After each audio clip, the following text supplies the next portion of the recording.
In this video, I continue with the list of 44 time management and productivity improvement tips. If you haven't watched the first part, don't worry, you can simply jump to it when you're done with this one. Let's continue. Always carry a digital or analog notebook with you, or a voice recorder on your smartphone. Tasks and ideas will keep shooting at you throughout the day. Free your mind by writing things down and organizing them later. Define focus hours without distractions. Turn off the smartphone or put it in another room. Turn off your mail software and any notifications that can pop up on your computer screen while you're trying to get something done. Professors often mean well by giving interesting and challenging tasks. From experience, I know that it's difficult to make tasks perfectly right for students. Sometimes it can cost students 3 times as much time to solve an assignment as the professor may think. The assignment may be too long and too difficult. The information provided may not be clear. Talk to your classmates to see if they're facing similar issues.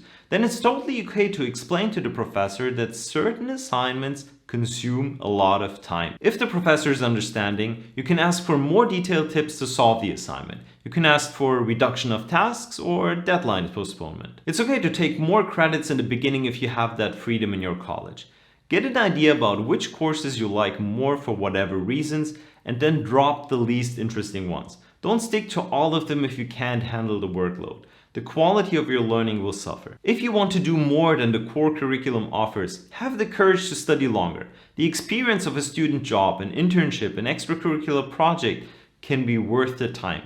Adjust according to the opportunities that you find. I recommend taking as many compulsory courses as possible in the first 2 semesters. That gives you more flexibility when you find a good opportunity later. Take less courses per semester while pursuing other activities. You can still finish your degree program with only a delay of 1 or 2 semesters, plus get that outstanding experience. A crucial productivity booster in the long term is your ability to work efficiently, meaning fast without compromising on quality. Learn techniques to improve doing online research on any topic. In college, you may have to go through tons of papers, books, and online articles. Learn how to skim, scan, read, and write faster. There are many methods that help you to learn things faster and deeper. You can apply those in assignments, projects, preparing for exams, and even many other areas of your life. Getting 2 tasks done at the same time can slow down the progress, reduce quality, lead to mistakes, and even damage your brain according to some studies. For demanding tasks like assignments, it's clearly recommended to do one thing at a time to achieve faster output with high quality. But while doing your chores, of course you can listen to a podcast or an audiobook. I often see students spending a lot of time on their report format, maybe even half a day or full day extra to create a nice document. The format is often unfortunately not graded. It's nice if you want to create a good document a few times to train this skill, but you don't have to do it for every assignment. Just create something as simple as possible. Some students have writer's block when they start writing an essay or their thesis. Here's what I do. I start writing as crappy as possible and say to myself that I will come back later to fix it. I did it like that in my thesis. Later I found that, hey, it's simple language and it's not written that badly, so I kept most parts as is. When you go to the gym, every few weeks or months you change your exercise routine.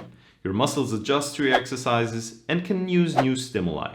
Try out different time management and productivity improvement methods and adjust your routine. Some techniques may work better for you than others. Trying a new method can give you a boost in motivation and productivity for a few days. Don't get obsessed with time management and productivity. It's nice to learn and get more done, but we're still human beings and not machines. It's great that you want to achieve things, but don't compromise on your health. Your body and mind need rest. Read, listen to podcasts, watch educational videos. Every time I watch something educational and inspiring, I get a zest for action. My mood for procrastination can suddenly switch. I stand up and get things done. Don't be too hard on yourself and try to be flexible. Sometimes tasks take longer or something comes in between. There's no need to create negative emotions about this. When you're confronted with an unexpected situation, see it positive that you have a challenge to deal with. These challenges will never stop and only prepare you for your professional career. Learn how to adjust your priorities and schedule in a clever way. You want to visit a new friend and it's an hour walk to her place. You're overly motivated and think about the party you want to tell her about. You go out the door and start walking for an hour. Suddenly, you realize that you walked in the wrong direction and spent your time and energy for nothing. Maybe once a week, take half an hour to create your schedule for the upcoming week and reflect on what went well and not so well the week before. Make this little time for planning to make the most of your time during the week. A messy desk can distract you. It shows that there are other things that you need to take care of. Cleaning your desk for just a few minutes can have a very positive effect on your capability to focus. Get enough sleep, whatever works best for you. 7, 8, 9 hours, exercise, have a healthy diet, stay hydrated and get fresh air. All these things can have a measurable impact on your performance. Many studies show that meditation has positive effects on productivity and health. I can only recommend using an app like Headspace.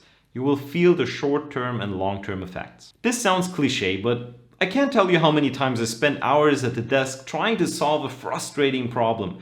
The solution came to me while I was taking a walk the same day or next day. Sometimes it's very useful to take a step back from your problems. Taking a few minutes every week to look at every class session in advance is one of the most difficult things to follow. I tried that for a semester, but I couldn't keep it up for more than a few weeks. I guess my mistake was that I did it for all classes and didn't only focus on the sessions that mattered the most. Looking at the content in advance will help your brain to make better connections during class. This will save you a lot of time later when you do assignments or study for an exam.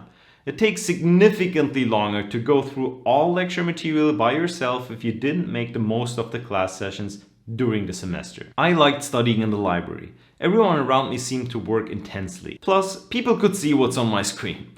It helped me to radically reduce distractions and procrastination. Do tasks that take less than 5 minutes to finish immediately. You don't want to pile up small tasks and cloud your head.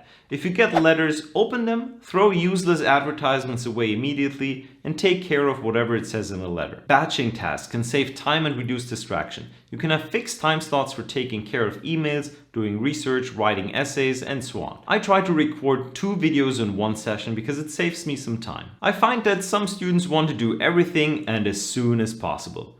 I just listen and ask critical questions. It helps them to figure out what they want to focus on.